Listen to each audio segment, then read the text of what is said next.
Chapter 5 build unshakeable discipline.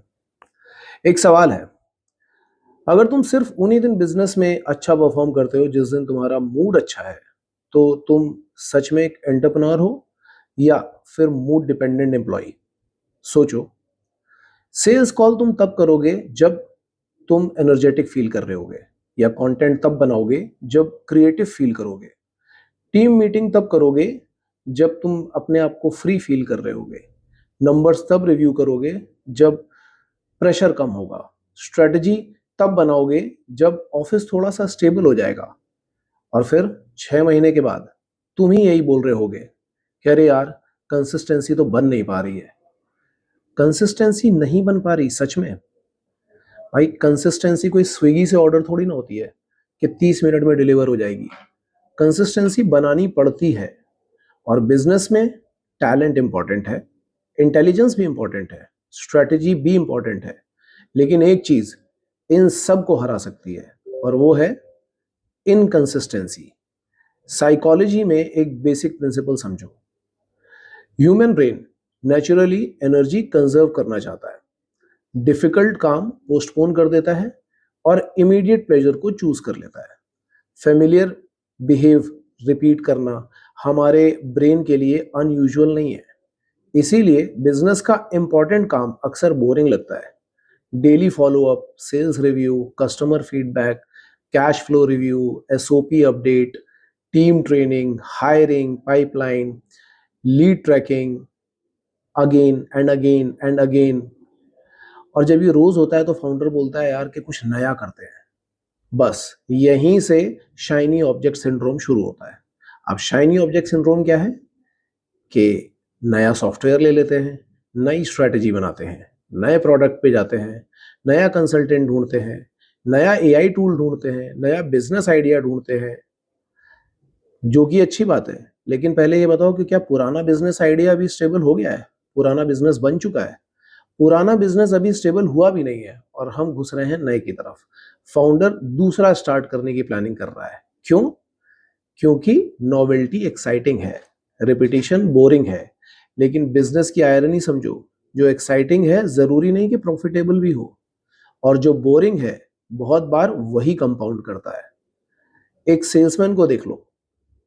Day 1 पे 50 call, day 2 पे 45, day 3 पे 40, डे 4 पे 2 सेल्स भी आ गई हैं, मोटिवेशन हाई हो गया, अब 60 कॉल कर रहा है। डे 5 पे कोई सेल नहीं आई, मोटिवेशन डाउन, 30 कॉल। डे 6 पे कोई सेल नहीं, अब और मोटिवेशन डाउन, 15 कॉल। डे 7 पे अरे सर, लीड जो है ना बहुत बेकार आ रही है। खुद सोच के देखो, लीड ने 7 दिन में ही अपनी पर्सनालिटी चेंज कर ली है। प्रॉब्लम लीड्स की नहीं है, प्रॉब्लम बिहेवियर की है। हाई परफॉर्मर्स रिजल्ट के बेसिस पर प्रोसेस नहीं बदलते, वो प्रोसेस को डेटा के बेसिस पर इंप्रूव करते हैं। बहुत बड़ा डिफरेंस है ये। जेम्स क्लियर ने आइडेंटिटी बेस्ड हैबिट्स की एक यूजफुल फ्रेमिंग पॉपुलराइज की। हर रिपीटेड एक्शन तुम्हारी आइडेंटिटी के लिए एक वोट है। बिजनेस में भी यही होता है। जब तुम डेली नंबर्स रिव्यू करते हो, तुम सिर्फ एक्सेल शीट नहीं देख रहे होते हो, तुम वोट कर रहे होते हो कि मैं डेटा ड्रिवन फाउंडर हूं। जब डिफिकल्ट कस्टमर को प्रॉमिस टाइम पर कॉल करते हो, तब तुम वोट कर रहे होते हो कि मैं कमिटमेंट्स ऑनर करता हूं। जब एम्प्लॉय की मिस्टेक पर चिल्लाने के बजाय प्रोसेस फिक्स करते हो, तब तुम वोट कर रहे होते हो मैं रिएक्टिव बॉस नहीं, सिस्टम बिल्डिंग लीडर हूं। और जब तुम इंपॉर्टेंट काम पोस्टपोन करते हो, तब भी वोट जा रहा है बस गलत आदत और गलत कैंडिडेट को। अब एक डेंजरस बिलीफ तोड़ते हैं, प्रेशर में मैं बेस्ट परफॉर्म करता हूं। नहीं, तुम प्रेशर में बेस्ट परफॉर्म नहीं करते, तुम डेडलाइन के बिना काम ही नहीं कर सकते हो। और ये दोनों बातों में डिफरेंस है। कुछ फाउंडर्स को डेडलाइन इतनी पसंद है कि 15 दिन का काम भी वो आखिरी 15 घंटे में ही खत्म करना पसंद करते हैं, और फिर बोलेंगे कि हम प्रेशर प्लेयर्स हैं। प्रेशर प्लेयर नहीं हो तुम प्रोफेशनल प्रोक्रास्टिनेटर हो। और इस डिफरेंस को समझो। बिहेवियर साइंस में प्रेजेंट बायस एक्सप्लेन करता है कि इमीडिएट कंफर्ट फ्यूचर रिवॉर्ड से डिसप्रोपोर्शनली अट्रैक्टिव लग सकता है। आज अनकंफर्टेबल सेल्स कॉल करना है, ब्रेन क्या बोलेगा, कल करेंगे। आज एक एम्प्लॉय को कन्फ्रंट करना है, ब्रेन क्या बोलेगा, मंडे को करेंगे। आज एक्सपेंस कट करने हैं, ब्रेन क्या बोलेगा, नेक्स्ट मंथ करेंगे। आज प्राइस इंक्रीज करना है, ब्रेन क्या बोलेगा, मार्केट थोड़ा स्टेबल होने दो। प्रॉब्लम पता है क्या है? प्रॉब्लम है तुम्हारा फ्यूचर सेल्फ। तुम्हें लगता है कि तुम्हारा फ्यूचर सेल्फ हर एक प्रॉब्लम को सॉल्व कर देगा, और जो तुम्हारा प्रेजेंट सेल्फ है वो सारी चीजें फ्यूचर सेल्फ के लिए ही ट्रांसफर कर रहा है, फॉरवर्ड करता जा रहा है। अब जो तुम्हारा फ्यूचर सेल्फ है, तुमने उसको ही अपना एम्प्लॉय बना रखा है, और उसकी भी तुम सैलरी दे नहीं पाओगे। बिजनेस डिसिप्लिन का मतलब क्या है? सुबह 5 बजे उठना? नहीं। Cold shower? वो भी नहीं। 18 घंटे का ऑफिस? बिल्कुल नहीं। बिजनेस डिसिप्लिन का मतलब है जो इंपॉर्टेंट है वो स्केड्यूल्ड है, जो स्केड्यूल्ड है वो मेजर्ड है, जो मेजर्ड है वो रिव्यूड है, और जो रिपीटेडली फेल हो रहा है उसका सिस्टम चेंज करना है, बस। डिसिप्लिन पनिशमेंट नहीं है, डिसिप्लिन प्रेडिक्टेबिलिटी है। इमेजिन करो, तुम्हारी कंपनी में एक सेल्समैन है, कभी 100 कॉल करता है, कभी 20, कभी 80 और कभी 0। एक मार्केटिंग मैनेजर है, कभी 10 वीडियो, फिर 20 दिन साइलेंस। एक ऑपरेशन पर्सन है, कभी परफेक्ट एग्जीक्यूशन तो कभी कंप्लीट कियोस। तुम क्या कहोगे?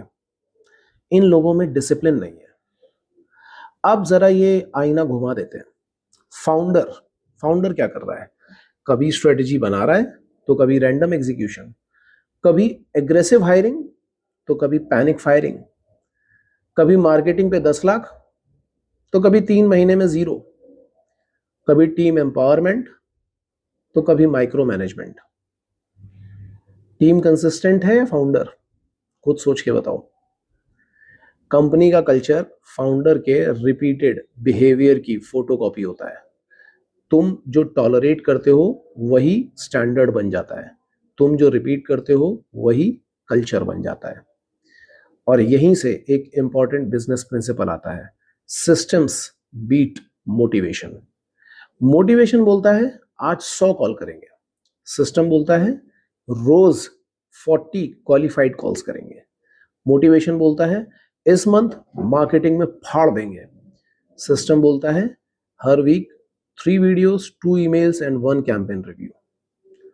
मोटिवेशन बोलता है कस्टमर सर्विस वर्ल्ड क्लास कर देंगे, सिस्टम बोलता है हर कंप्लेन 24 घंटे में क्लोज होगी और वीकली रूट कॉज रिव्यू होगा। मोटिवेशन ड्रामेटिक होता है, सिस्टम बोरिंग होता है, लेकिन पीएनएल को ड्रामा समझ नहीं आता, उसको रिपीटेबल रिजल्ट समझ में आते हैं। एक और अनकंफर्टेबल ट्रूथ, फाउंडर का काम हर प्रॉब्लम सॉल्व करना नहीं है। फाउंडर का काम सेम प्रॉब्लम को बार बार आने से रोकना है। एक कस्टमर कंप्लेंट आई, तुमने सॉल्व कर दी, वेरी गुड। वही कंप्लेंट नेक्स्ट वीक फिर से आई, तुमने फिर सॉल्व कर दी, गुड, हार्ड वर्किंग। तीसरी बार फिर वही प्रॉब्लम आई और तुमने फिर सॉल्व कर दी, अब हार्ड वर्किंग नहीं, अब सिस्टम वीक है। ग्रेट एंटरप्रेन्योर फायर फाइटर नहीं होता, वो फायर प्रिवेंशन सिस्टम बनाता है। इसलिए एक सिंपल रूल, इसको बोलते हैं सेकेंड टाइम रूल। कोई इंपॉर्टेंट प्रॉब्लम पहली बार आया, सॉल्व कर दो। वही प्रॉब्लम दूसरी बार आया, सिस्टम बनाओ, चेकलिस्ट बनाओ, एसओपी बनाओ, ऑटोमेशन पे डालो, ट्रेनिंग देनी हो तो ट्रेनिंग दो, अकाउंटेबिलिटी देनी हो तो वो दो, ओनरशिप दो, लेकिन कुछ तो बदलो ताकि इस प्रॉब्लम को परमानेंटली रोका जा सके। वरना तुम कंपनी नहीं बना रहे, अपने लिए परमानेंट जॉब बना रहे हो, और उसके बॉस भी खुद ही हो और एम्प्लॉय भी खुद ही हो, और स्ट्रेस भी खुद ही ले रहे हो, बस पैसे अपनी टीम को दे रहे हो। अब एक और ट्रैप, इसका नाम है परफेक्ट डे सिंड्रोम।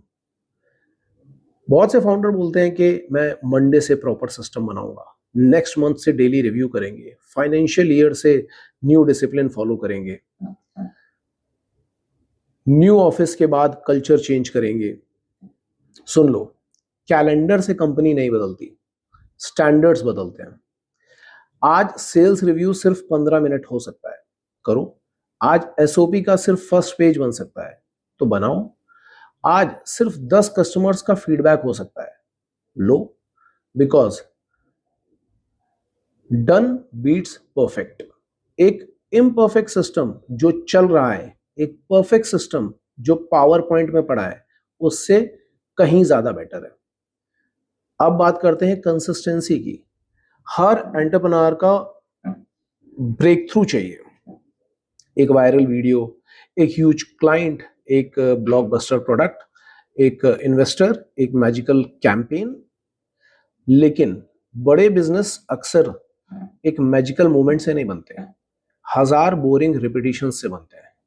एक फॉलो अप, फिर दूसरा, फिर तीसरा, एक कस्टमर इंप्रूव, एक प्रोसेस इंप्रूव, एक सेल्स पर्सन की ट्रेनिंग, एक एक्सपेंस का ऑप्टिमाइजेशन, एक प्रोडक्ट का फीचर इंप्रूवमेंट, एक कंप्लेंट का रेजोल्यूशन, डेली, रोज। और एक दिन दुनिया बोलती है यार ओवरनाइट सक्सेस मिल गई इसको। भाई ये ओवरनाइट नहीं है, ये नाइट कुछ ज्यादा ही लंबी चल गई है। हो सकता है 5 6 7 साल की नाइट हुए, क्योंकि इसमें डेली काम हुआ है। और डिसिप्लिन का सबसे डिफिकल्ट पार्ट क्या है? रिजल्ट ना आने पर भी प्रोसेस कंटिन्यू करना। मार्केटिंग कैंपेन लॉन्च की, रिजल्ट नहीं आया। सेल्स ट्रेनिंग की, इमीडिएट इंप्रूवमेंट नहीं आया। कंटेंट बनाना स्टार्ट किया, व्यूज नहीं आए। सिस्टम इंप्लीमेंट किया, टीम रेजिस्ट कर रही है। यही वो मोमेंट है जहां पे एवरेज फाउंडर स्ट्रेटजी चेंज करते हैं और डिसिप्लिन फाउंडर डेटा कलेक्ट करता है। एवरेज फाउंडर इमोशनल हो जाता है, डिसिप्लिन फाउंडर डायग्नोस्टिक होता है। प्रोसेस को इनफ टाइम मिल भी पा रहा है या नहीं, ये क्वेश्चन बहुत सारे बिजनेस को बचा सकते हैं। और अब लीडरशिप। तुम टीम से डिसिप्लिन डिमांड कर नहीं सकते जो तुम खुद डिमॉन्स्ट्रेट नहीं करते। फाउंडर अगर 11 बजे मीटिंग में आएगा और एम्प्लॉय से एक्सपेक्ट करेगा कि वो 9 बजे मीटिंग पे आए, तो ये मजाक है। फाउंडर अगर अपने कमिटमेंट मिस करेगा और टीम से अकाउंटेबिलिटी मांगेगा, ये भी मजाक है। फाउंडर अगर अपने नंबर नहीं देख रहा है और सेल्स टीम से टारगेट मांग रहा है, ये भी मजाक है। लीडरशिप में आपका बिहेवियर आपके पावर पॉइंट से ज्यादा लाउडर होना चाहिए। तुम्हारी टीम स्पीच कॉपी नहीं करती है, तुम्हारी टीम तुम्हारे स्टैंडर्ड कॉपी करती है। इसलिए नेक्स्ट 180 डेज के लिए एक काम करो, अपने बिजनेस के 5 नॉन नेगोशिएबल्स डिसाइड करो, सिर्फ 5। एग्जाम्पल के लिए डेली सेल्स एक्टिविटी, या वीकली फाइनेंशियल रिव्यू, या वीकली कस्टमर फीडबैक, या weekly team training, monthly strategic review, या जो भी तुम्हारे बिजनेस के लिए सूट कर रहा हो। लेकिन रूल सिंपल है, मूड है या नहीं है, मार्केट अच्छा है या बुरा, सेल्स आ रही है या नहीं आ रही है, कॉम्पिटिटर कुछ भी कर रहा हो, डजेंट मैटर। नॉन नेगोशिएबल का मतलब है नॉन नेगोशिएबल, क्योंकि जिस चीज पर तुम खुद से नेगोशिएट करते हो, एक दिन तुम्हारा बिजनेस भी उसका प्राइस पे करता है। और एक लास्ट एक्सरसाइज, आज रात अपना कैलेंडर देखो, अपनी टू डू लिस्ट नहीं, कैलेंडर। क्योंकि टू डू लिस्ट तुम्हारी इंटेंशंस दिखाती है, कैलेंडर तुम्हारी प्रायोरिटीज दिखाता है। पिछले 30 दिन देखो, कितना टाइम स्ट्रेटजी को दिया है, कितना सेल्स को दिया है, कितना कस्टमर्स को दिया है, कितना टीम डेवलपमेंट को दिया है, और कितना थिंकिंग को दिया है। और इसके बाद ये देखना कि कितना टाइम तुमने व्हाट्सएप को दिया है, कितना इंस्टाग्राम को दिया है, कितना यूट्यूब को दिया है, कितना अनप्लान्ड मीटिंग्स को दिया है, कितना फायर फाइटिंग को दिया है, और कितना यूजलेस स्क्रोलिंग को दिया है। तुम कह सकते हो बिजनेस मेरे लिए सबसे इंपॉर्टेंट है, लेकिन तुम्हारा कैलेंडर तुम्हें सच बता देगा कि तुम्हारे लिए इंपॉर्टेंट क्या है। और अब इस चैप्टर की सबसे इंपॉर्टेंट बात, डिसिप्लिन का मतलब खुद को टॉर्चर करना नहीं है। डिसिप्लिन का मतलब है अपने फ्यूचर बिजनेस की रिस्पेक्ट करना। जब तुम डिफिकल्ट फॉलो अप करते हो, तुम फ्यूचर रेवेन्यू की रिस्पेक्ट कर रहे हो। जब तुम अननेसेसरी एक्सपेंस को रिजेक्ट करते हो, तुम फ्यूचर कैश फ्लो की रिस्पेक्ट कर रहे हो। जब तुम वीक एम्प्लॉय को ट्रेन या कन्फ्रंट करते हो, तुम फ्यूचर कल्चर की रिस्पेक्ट कर रहे हो। जब तुम सिस्टम बनाते हो, तुम फ्यूचर फ्रीडम की रिस्पेक्ट कर रहे हो। और जब तुम मूड ना होने के बावजूद इंपॉर्टेंट काम करते हो, तुम अपने फ्यूचर फाउंडर की आइडेंटिटी बिल्ड कर रहे हो। Remember, motivation starts businesses and discipline survives bad months, but system scale companies. और जब ये तीन अलाइन हो जाते हैं, बिजनेस फाउंडर के मूड पर चलना बंद हो जाता है, बिजनेस सिस्टम पर चलना शुरू कर देता है। और आज से ये मत बोलो कि मैं मोटिवेटेड हूं, बोलो, और बोलो नहीं, इसको अपनी लाइफ में भी लेकर के आओ, मेरे स्टैंडर्ड्स फिक्स हैं।